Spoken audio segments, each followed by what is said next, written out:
3, 4.1 à 9.17 Corruption croissante de l'humanité, le déluge.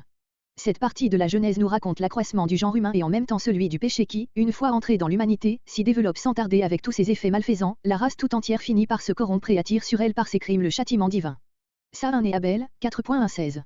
Dès la première génération, comme à travers toute l'histoire subséquente, nous voyons l'humanité divisée en deux camps, d'un côté les justes, de l'autre les méchants. On voit que, si le péché se transmet de génération en génération, il comporte cependant des degrés et que, dès l'abord, il y a une différence marquée entre ceux qui se livrent à sa puissance et ceux qui réagissent contre elle en s'appuyant sur Dieu. Verset 1. Verset 1 à 2 Les deux frères. L'homme.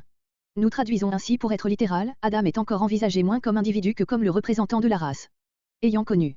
Ces mots qui, d'après la forme du verbe, expriment une action passée, nous reportent au séjour dans le paradis, probablement au moment qui suivit immédiatement le premier péché, Genèse 3.7. Le mot connaître désigne l'union la plus étroite, aussi bien au sens physique qu'au sens moral. Cette expression, qui n'est jamais employée en parlant des animaux, montre le caractère moral de l'union des sexes dans le mariage. Caïn. Ce nom, comme le montre l'explication qu'Ève en donne elle-même, désignait ce premier enfant comme un être produit avec le secours de l'Éternel, car il est mis en relation avec le mot hébreu kana, qui signifie produire, créer, acquérir. Cependant, d'après les règles de l'étymologie hébraïque, il dérive plutôt de la racine kinukun, qui exprime dans des langues sémitiques la notion de forger, fabriquer. Employé comme nom commun, ce mot signifie lance, de Samuel 21.6. J'ai donné l'être. On se représente aisément l'étonnement que dut éprouver la première mère à la vue de son premier enfant, elle qui savait que son mari et elle-même avaient été formés de la main de Dieu. De là son exclamation qu'on pourrait paraphraser ainsi, j'ai participé à l'œuvre créatrice accomplie par l'Éternel. Avec l'Éternel. Il serait possible de traduire, j'ai donné l'être à un homme, l'Éternel. Plusieurs interprètes adoptant ce sens ont pensé qu'Ève voyait dans cet enfant le sauveur promis et proclamé par ses paroles sa nature divine. Mais la promesse du chapitre 3 ne renfermait aucune notion de ce genre. L'emploi du nom de Jéhovah dans la bouche d'Ève paraît contredire le passage Exode 6.3. Nous renvoyons les lecteurs à l'explication de ce passage important, nous bornant à dire ici que le nom de Jéhovah ne peut avoir été complètement inconnu avant la révélation de l'Éternel à Moïse dans le désert. Quelques noms composés en effet, tels que Morija et le nom de la mère de Moïse lui-même, Jochebed, dont l'Éternel est la gloire, attestent son existence dans la période antérieure et si ce nom n'eût pas été en quelque mesure connu du peuple, lorsque Moïse demande à Dieu, qui leur dirai-je que tu es? Dieu n'eût pas pu lui répondre, tu leur diras que je suis Jéhovah, car cette réponse n'eût présenté aucun sens à leur esprit. Du reste il est bien probable qu'ici le nom de Jéhovah doit être attribué à l'auteur, qui traduit de cette manière en hébreu le nom de la langue primitive employée par Ève pour désigner Dieu. Verset 2. Abel plus exactement Ebel, signifie souffle, vanité. Plusieurs ont pensé que ce nom lui avait été donné après coup, à la suite de sa fin précoce et tragique. Mais il est possible qu'il lui ait été donné à sa naissance par sa mère, frappée, non plus comme à la naissance de son fils aîné, du fait de l'apparition d'un nouvel homme, mais de la faiblesse de ce petit être, ou bien l'expérience qu'elle avait déjà faite des luttes et des souffrances de la vie lui avait fait sentir la vanité de l'existence terrestre. D'autres interprètes font dériver ce nom du mot assyrien Nablou, fils, qu'on retrouve dans les noms de plusieurs rois, par exemple dans celui de Nabu-Abal-Ussur, Nabopolassar, Assur protège le fils. Rien dans le texte ne s'oppose à cette opinion, mais on se demande pourquoi Ève aurait donné ce nom à son second enfant plutôt qu'au premier. Berger, littéralement, berger de petit bétail. Était cultivateur. Cette traduction rend littéralement la forme du verbe hébreu, Caïn avait déjà cette occupation quand Abel devint berger. Le premier homme avait probablement été à la fois cultivateur et berger, ses deux premiers fils se partagent cette double activité, l'aîné gardant pour lui la première qui avait été instituée de Dieu, Genèse 2.15, Genèse 3.19. Il est donc faux de vouloir discerner déjà les dispositions différentes des deux frères dans le choix de leur vocation. Remarquons que, à l'opposé de certaines conceptions philosophiques qui prétendent que l'humanité a dû passer par trois stages différents, chasse, élevage des bestiaux et agriculture, le récit biblique place ces deux dernières occupations à l'origine même de la race, écartant ainsi de l'histoire des premiers âges l'idée d'un état sauvage. On a voulu voir aussi dans notre récit un mythe, représentant la lutte des pâtres, préférés de Jéhovah et des agriculteurs qui menacent de les détruire. Mais quel intérêt aurait eu un auteur israélite, appartenant à une nation essentiellement agricole et plus du tout nomade, à flétrir l'agriculture au profit de l'élevage du bétail? Puis pour l'auteur lui-même l'agriculture est d'institution divine et existait même avant la chute, Genèse 2.15. Verset 3. Verset 3 à 5 Les premiers sacrifices. Il ne paraît pas que ces sacrifices aient été réclamés par Dieu lui-même. Ils furent la manifestation spontanée d'un sentiment humain, la reconnaissance pour les bienfaits reçus et le désir d'obtenir de Dieu de nouvelles faveurs en s'efforçant de combler la séparation établie par le péché entre Dieu et l'homme. Après un certain temps, littéralement à la fin de jour. Cette expression peut signifier en hébreu soit un temps indéterminé, soit une année. Plusieurs interprètes adoptent ce dernier sens et traduisent « à la fin de l'année », c'est-à-dire au moment de la récolte. Mais le premier sens nous paraît le plus naturel, un certain temps après qu'ils eurent commencé à exercer leur vocation. Oblation. Le mot employé mincha est celui qui sert à désigner dans la loi l'offrande non sanglante. Mais ce mot n'a pas encore ici ce sens technique et sert à désigner aussi le sacrifice sanglant d'Abel. Ce dernier dut être un holocauste, un sacrifice dont la victime était entièrement brûlée, car, selon toute probabilité, les hommes ne se nourrissaient pas encore de viande. Verset 4. L'Éternel regarda. Cette expression figurée exprime sous une forme tirée des relations humaines l'idée que l'offrande d'Abel fut agréable à Dieu et acceptée de lui, on regarde volontiers ce qui plaît, tandis qu'on détourne les yeux de ce qui vous repousse. L'Éternel doit avoir manifesté, par un acte extérieur perceptible aux deux frères son contentement et son mécontentement. Le texte ne dit pas quel fut ce signe. Les uns ont supposé que l'Éternel apparut pour leur manifester lui-même son sentiment. D'autres ont pensé que l'Éternel fit descendre le feu du ciel sur l'holocauste d'Abel, comme il le fit descendre plus tard sur celui d'Élie au Carmel, en signe d'acceptation de l'offrande. Les deux opinions sont admissibles. En vertu de quoi l'offrande d'Abel était-elle plus acceptable que celle de Caïn? On a supposé qu'elle avait été préférée à cause de l'effusion du sang, qui était une marque de repentance et la preuve du besoin de réconciliation. Mais nous ne sommes pas autorisés à transporter ici les notions de la loi mosaïque. Si Caïn n'offre pas de victime animale, c'est tout naturellement parce qu'il veut présenter à l'Éternel des produits de son travail. Il faut plutôt chercher la raison de la préférence divine dans les dispositions intérieures de Caïn et d'Abel. Comparez ce qui est dit dans l'Épître aux Hébreux, Hébreux 11.4, c'est par la foi qu'Abel offrit à Dieu un plus excellent sacrifice que Caïn. Nous trouvons déjà ici la différence qui se reproduit perpétuellement entre les actes de culte dictés par la reconnaissance et qui sont l'expression du don de soi-même et ceux qui, au contraire, doivent servir à dispenser l'adorateur du don de son cœur. Dès la première page de la Bible, le spiritualisme est donc établi et le formalisme condamné. Le seul indice extérieur du sentiment d'Abel en opposition à celui de Caïn se trouve peut-être dans les mots « des premiers-nés et de leur graisse », tandis que pour Caïn il était dit seulement « des produits de la terre ». Verset 5.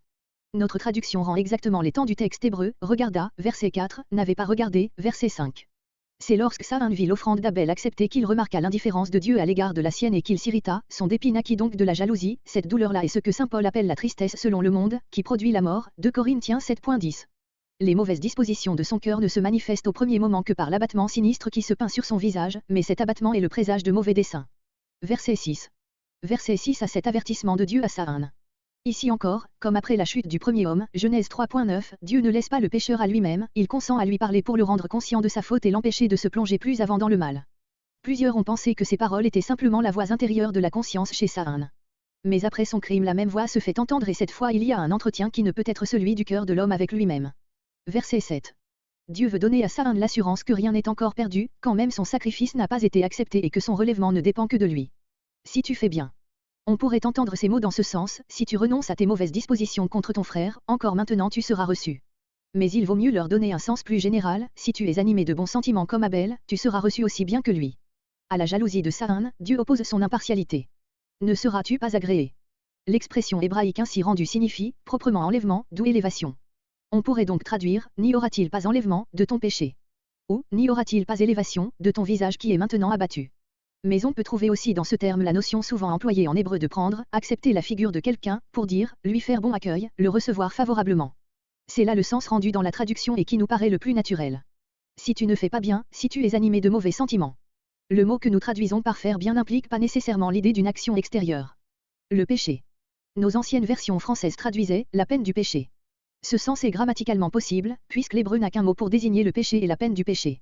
Mais les derniers mots du verset, et toi, tu dois dominer sur lui, sont incompatibles avec ce sens. Se tient. L'image employée par le texte original est celle d'une bête féroce accroupie pour guetter une proie. Ainsi le péché n'attend qu'une circonstance favorable pour s'emparer de celui qui entretient un mauvais sentiment dans son cœur et lui faire commettre l'acte qui achèvera de le perdre. Comparez 1 Pierre 5.8. À la porte, de la demeure du méchant, aussitôt que la porte s'ouvrira, l'ennemi s'y précipitera. En assyrien le mot rebitz signifie, comme le mot hébreu robé employé ici, celui qui se tient en embuscade et sert à désigner une des principales classes de démons. Une inscription cunéiforme contient sur les démons le passage suivant, la porte ne les retient pas, la barre de la porte ne les repousse pas, dans la porte ils s'introduisent comme des serpents. Son désir tend vers toi. Même expression que dans la sentence prononcée sur la femme, Genèse 3.16, le péché vise à s'unir intimement à l'homme pour ne plus faire qu'un avec lui. C'est cette union du péché avec l'homme que caractérise saint Jacques, Jacques 1.15. Chez Caïn, l'union n'est pas encore consommée, de là la parole suivante, tu dois dominer sur lui. Caïn doit veiller à sa porte afin de ne pas laisser entrer l'ennemi. Le moyen pour cela, ce sera de renoncer à sa jalousie et à son irritation. Dans la lutte contre l'adversaire annoncée Genèse 3.15, la victoire est toujours possible à l'homme, grâce au secours divin qui est à sa porte. Verset 8. Le meurtre. Caïn ne tient pas compte de l'avertissement de Dieu et au lieu de dominer sur le péché il laisse le péché dominer sur lui. Caïn par là, littéralement dit. Comme ce mot dit fait attendre l'indication de ce qui fut dit, les anciennes versions ont suppléé ici les mots « allons dans la campagne ». Mais cela n'est pas nécessaire, l'objet de dit peut aisément se tirer du fait raconté ensuite, et il arriva. S'éleva contre Abel son frère. Le mot frère est répété avec intention 4 fois dans les versets 8 et 9, pour faire ressortir l'horreur du crime. Il résulte de la parole précédente que l'agression était préméditée. Cependant Caïn ne supposait peut-être pas que des coups portés à son frère occasionneraient sa mort. Il n'en est pas moins un meurtrier, selon la parole 1 Jean 3.12-15, qui déclare que quiconque est son frère est meurtrier. Saint Jean indique en même temps le mobile du crime de Saïn, parce que ses œuvres étaient mauvaises et que celles de son frère étaient justes. Abel nous apparaît donc comme le premier martyr de la justice, et, quoique mort, il parle encore, Hébreux 11.4. On est confondu en voyant avec quelle rapidité le péché arrive dans la première famille humaine au dernier excès. Saïn s'est laissé dominer par ses mauvais sentiments et il est ainsi devenu le premier membre de la postérité du serpent qui entre en lutte avec la postérité de la femme. Verset 9. Verset 9 à 16 Le jugement. La même voix, qui a averti avant le crime, juge après qu'il est consommé. Dieu ne peut laisser le péché impuni, de même qu'après la chute d'Adam, il interroge le coupable pour l'amener à confesser sa faute. Je ne sais pas. Adam interrogé après son péché avait avoué en tremblant, tout en cherchant à s'excuser. Saïn, lui, ment effrontément et brave Dieu en ajoutant la parole ironique, suis-je le gardien de mon frère? Si Dieu avait voulu répondre à la question de Saïn, il l'aurait certainement fait par l'affirmative, car tout homme est le gardien de son prochain. Verset 10. Saïn ayant refusé d'atténuer son crime en l'avouant, l'interrogatoire fait place à la sentence. Qu'as-tu fait? Question indignée qui n'attend aucune réponse, elle a pour but de faire rentrer en lui-même le coupable endurci. J'entends le sang.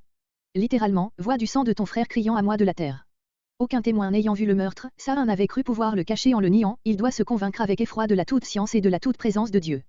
Le sang innocent répandu à la surface de la terre crie vers le ciel, siège du juge suprême, jusqu'à ce qu'il soit vengé. Comparez Job 16.18, Ésaïe 26.21. Verset 11. Tu es maudit. À l'aggravation de la faute correspond celle de la peine, ce n'est plus, comme pour Adam, la terre qui est maudite à cause de l'homme, mais Saïn lui-même est maudit. Par la terre. On a entendu ces mots dans ce sens, loin de la terre, ou, plus que la terre, maudite Genèse 3.17. Mais le sens naturel est, par la terre, non comme si elle pouvait maudire, mais parce qu'elle devient l'instrument de la malédiction divine en ce qu'elle ne peut plus supporter le meurtrier. Comparez Lévitique 18.25-28. Verset 12. Aggravation de la malédiction adressée à Adam, Genèse 3.17, tu en tireras ta nourriture avec travail. Son fruit, littéralement sa force. Errant et fugitif. Il ne jouira du repos nulle part, la terre ne lui rendant plus le fruit de son travail et le trouble étant partout dans son cœur. Verset 13. Quelle différence entre les paroles du verset 9 et celles des versets entre 13 et 14. L'audace a fait place à un lâche abattement. Ma peine, supportée. Littéralement, mon péché est plus grand qu'on ne le peut porter. Sur la relation entre les deux idées de péché et de peine du péché en hébreu, voir verset 7, note. Plusieurs interprètes traduisent ici le mot nasa, porté, par pardonner. Ce sens est grammaticalement possible, mais ne s'accorde pas avec les sentiments exprimés par Saïn dans le verset 14, c'est la crainte, non le repentir, qui lui inspire ces paroles. Verset 14. Saïn exprime les craintes que lui fait éprouver la sentence divine, sans doute avec l'espoir d'obtenir un adoucissement de sa peine. De dessus la face du pays. Il doit quitter la contrée où il a vécu jusqu'alors et s'avancer dans l'inconnu qu'il redoute. On comprend cette crainte chez un homme qui ne sait pas ce qu'il y a au-delà de l'horizon qui borne sa vue. Caché de devant ta face. Saïn a encore le sentiment que c'est de Dieu que proviennent tout bonheur et toute sécurité, aussi redoutait-il de s'éloigner du pays d'Éden, le lieu où Dieu se manifeste aux hommes. C'était une croyance générale dans l'Antiquité, même au sein de la race élue, que Dieu n'habitait pas en dehors du lieu de ses révélations. Jacob quittant la maison de son père est étonné que Dieu soit avec lui à Bethel, Genèse 28.16. Même pensée Jonas 1.3. Quiconque me trouvera me tuera. On s'est étonné de cette réflexion de Saïn, qui suppose l'existence d'autres hommes et plusieurs interprètes ont cru pouvoir en tirer la conclusion que primitivement ce morceau devait se trouver à une place plus avancée du récit. Mais Saïn ne connaissait que la contrée où il avait vécu jusqu'alors et il pouvait fort bien se représenter la terre où il allait être errant et fugitif comme habité par d'autres hommes. Dans tous les cas il devait trembler de rencontrer Adam, le vengeur naturel d'Abel. Verset 15. L'Éternel voit quelque chose de légitime dans la crainte de Saïn et le rassure. L'humanité ne devait être constituée en société et la peine capitale instituée qu'après le déluge, Genèse 9.6. Jusqu'alors la justice divine se réserve à elle seule le droit de punir le meurtrier. Dieu a voulu dès le premier meurtre couper court à la vengeance individuelle. C'est pourquoi, tu as raison, il devrait en être ainsi, aussi vais-je faire ce qui est nécessaire pour l'empêcher. Lors même que la crainte de Saïn ne serait pas fondée, cette parole de l'Éternel et le signe qu'il place sur lui auraient leur raison d'être, leur but serait de le rassurer. L'Éternel témoigne ici à Saïn une compassion semblable à celle qu'il avait montrée à Adam et à Ève en s'occupant encore d'eux après leur chute. Sera vengé cette fois. On a parfois entendu ces mots dans ce sens que le meurtrier de Saïn serait puni de mort avec 7 de ses proches, ou que la vengeance s'exercerait sur ses descendants jusqu'à la 7e génération.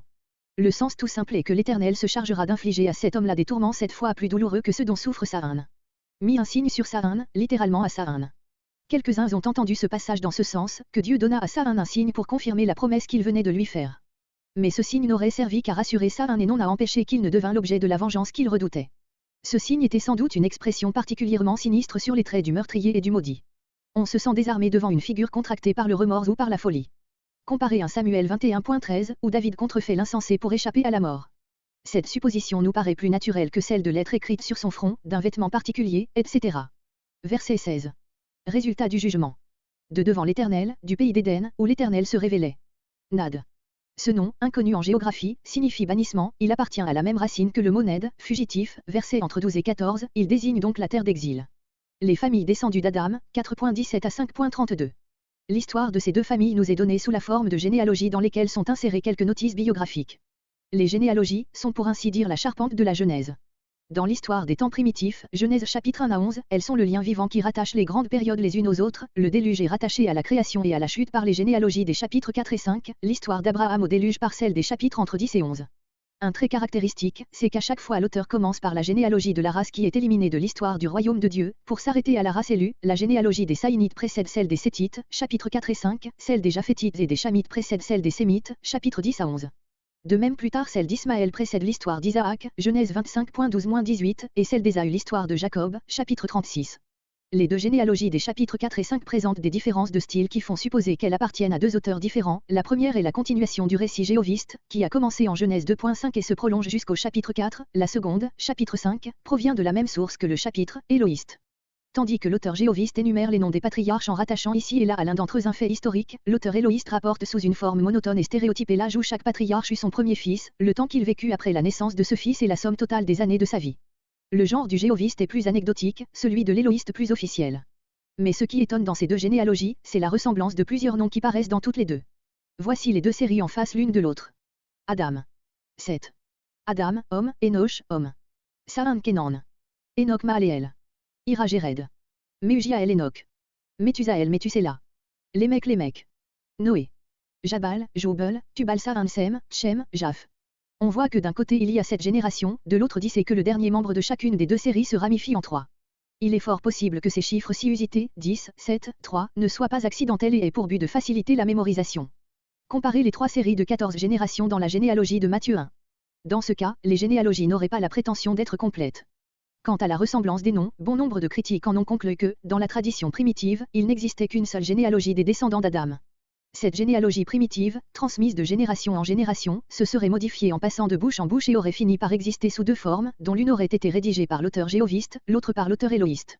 Le rédacteur de la Genèse les aurait reproduites toutes les deux sans se douter de leur communauté d'origine.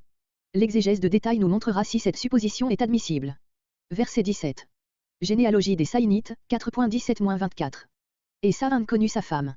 Il est évident que la femme de Saan était une fille d'Adam, la Genèse n'a pas la prétention d'énumérer tous les enfants du premier couple humain, elle dit même expressément, Genèse 5.4, qu'Adam engendra des fils et des filles qui ne sont pas nommés. Le mariage entre frères et sœurs s'imposait aux origines de l'humanité et n'avait pas encore les inconvénients qu'il ne pouvait manquer d'avoir à une époque plus avancée, car la force vitale départie à l'humanité existait chez le premier homme et jusqu'à un certain point encore chez ses enfants, dans toute sa plénitude. Mais une fois qu'elle se fut répartie dans un grand nombre de branches, elle dut tendre dans chaque union à se reconstituer par le rapprochement des éléments opposés. Enoch, celui qui est initié ou qui initie. Ce nom, que Saan donne à la fois à son fils et à la ville qu'il bâtit, signifie-t-il peut-être que ce fils sera initié au progrès de la civilisation, dont la construction de la ville marque le point de départ. Ce nom revient dans la généalogie de Seth, Genèse 5.18-24, dans celle de Jacob en la personne du premier-né de Ruben, Genèse 46.9, et chez les Madianites, Genèse 25.4. Il bâtit une ville, littéralement il fut bâtissant. Il commença sans doute la construction, que ses fils continuèrent après lui. La notion de ville dans l'Antiquité désignait simplement un endroit habité, protégé, par une muraille. On a vu dans ce passage une contradiction avec le verset 12, où l'Éternel condamne Saan à être errant et fugitif sur la terre et on en a conclu que la fin du chapitre est tirée d'un autre document que le commencement. Mais Saan était-il si scrupuleux que la parole de l'Éternel l'empêcha de chercher à se donner une demeure fixe? On peut voir précisément dans cet acte de Saan une tentative d'échapper à la malédiction divine et même ainsi il n'en est pas moins resté fugitif et étranger par rapport au lieu qu'habitait son père. On a cru avoir retrouvé le nom de cette première ville dans celui de plusieurs localités orientales. C'est du nom d'Anukta, dans la terre d'Élam, à l'est de la Mésopotamie, qu'on pourrait le rapprocher avec le plus de vraisemblance, non seulement à cause de l'analogie de la forme, mais aussi à cause de ce qui est dit, verset 16, que Saan s'en alla à l'orient d'Éden. Verset 18. Les 3 générations suivantes sont énumérées sans aucune indication historique. Ira, nom de signification peu sûre, les uns le traduisent par fugitif, les autres par citadin. Si cette dernière étymologie était la vraie, ce nom serait le vestige d'un progrès dans la vie sédentaire. Mehujaël, frappé de Dieu. Si c'est bien là le sens de ce nom, il ne peut lui avoir été donné que comme surnom à la suite d'une mort tragique. Méthusaël. Ce nom fait contraste avec le précédent et signifie probablement l'homme qui est à Dieu, on l'a traduit aussi, mais avec moins de vraisemblance, par l'homme du désir. Il est possible que plusieurs de ces noms ne soient que le résultat de l'adaptation d'une forme hébraïque à la forme qu'il avait dans la langue primitive. Le nom de Lémec ne peut s'expliquer d'après l'hébreu, mais en arabe ce mot désigne un jeune homme robuste. Il est évident que si ces récits étaient des mythes inventés par les Hébreux, tous les noms trouveraient dans cette langue une signification satisfaisante. Verset 19. Lémec prit 2 femmes. La polygamie contraire à l'institution divine primitive s'introduit dans l'humanité. Aux yeux de l'auteur ce n'est certainement pas un bien, puisqu'il caractérise Lémec comme un homme brutal et sanguinaire. Ce fait même prouve cependant que l'institution du mariage subsistait, même à cette époque la plus sombre de l'histoire de l'humanité primitive. Ada, Ornment, Tsia, Ombre. Les noms de ces 2 femmes sont exceptionnellement indiqués parce qu'elles seront nommées dans le chant de Lémec. Verset 20. Versets 20 à 22. Les 3 noms Jabal, Joubal et Tioubal semblent provenir tous les 3 du même verbe, Jabal, couler, produire. Néanmoins leurs sens sont assez différents. Jabal signifie peut-être celui qui va et vient, qui se déplace, comme l'eau qui coule, le nomade. Joubal rappelle le méjobel, corne de bélier et de la instrument de musique, musique retentissante. Peut-être dérive-t-il du même verbe dans le sens de produire, faire couler des sons. Si l'on voulait rattacher le mot Tioubal au même verbe Jabal, on pourrait y voir l'idée de faire couler ou fondre des métaux et dans ce cas on pourrait voir dans Caïn, de Koun, en arabe forgé, la notion du forgeron. Le nom composé Tubal Sa'an indiquerait donc les 2 manières d'assujettir les métaux à l'usage de l'homme. Mais Sa'an signifiant proprement lance, le sens du nom composé peut bien être celui qui fabrique des lances. Cependant, en présentant ces diverses significations nous devons ajouter que nous sommes complètement dans le domaine de l'hypothèse. Dans la famille d'Ada apparaissent la vie nomade et la musique. Dans tous les temps il y a eu de grands rapports entre l'art musical et la vie pastorale, chez les Grecs, Sépène, le dieu des bergers, qui passe pour avoir été l'inventeur du chalumeau, de même David était à la fois berger et musicien. Jusqu'alors il y avait sans doute eu des bergers, Abel par exemple, mais c'est seulement avec Jabal que commence la vie nomade telle qu'elle fut pratiquée dans la suite par les patriarches et telle qu'elle existe encore aujourd'hui chez les Arabes. Puis il n'est plus seulement, comme Abel, berger de petit bétail, mais de bétail en général, mikné. Verset 21. Harpe et chalumeau, en hébreu kine et ougav. Le premier de ces noms est donné dans la Bible à un instrument à cordes, harpe, luth ou sitar, le second est un instrument à vent, chalumeau ou cornemuse. Joubal commença à fabriquer les instruments à cordes et à vent, sans doute sous leur forme la plus rudimentaire. Verset 22. Tubal Sa'an est le fondateur de l'industrie métallurgique, qui fournit à l'homme l'outil agricole, l'arme de chasse et aussi l'arme de guerre. Naame, la gracieuse. On ne sait trop pourquoi cette fille de Lémec est spécialement indiquée. La tradition primitive d'où notre récit est tiré en savait sans doute davantage sur son compte. Les rabbins ont vu en elle, les uns la patronne de la toilette et de la coquetterie, les autres la femme de Noé. Verset 23. Versets 23 à 24 chant de Lémec. Ce chant présente déjà le caractère de la poésie hébraïque, qu'on appelle le parallélisme, c'est-à-dire la répétition de la pensée dans 2 membres de phrases consécutifs. Ce fragment poétique s'était sans doute transmis de génération en génération avec le récit des actions de Lémec et de ses fils. Si le plus ancien hymne connu est un chant de meurtre, rappelons-nous cependant que le premier élan poétique fut un chant d'amour sous les ombrages du paradis, Genèse 2.23. Ada et Tsia, entendez ma voix. Il y a de la vantardise chez ce premier poète, il lui faut un public pour faire valoir sa première inspiration. Nous pouvons nous représenter Lémec brandissant en parlant ainsi la première lance ou la première épée dont son fils Tubal Sa'an vient de lui faire hommage. J'ai tué.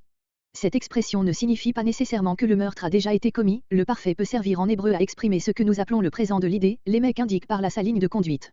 Remarquons le sens légèrement différent des 2 membres du verset, tuer un homme pour se venger d'une blessure est déjà cruel, mais tuer un enfant pour une simple meurtrissure, c'est ajouter la lâcheté à la cruauté, il n'y a qu'un homme complètement dénaturé qui puisse se vanter de pareils exploits. Verset 24.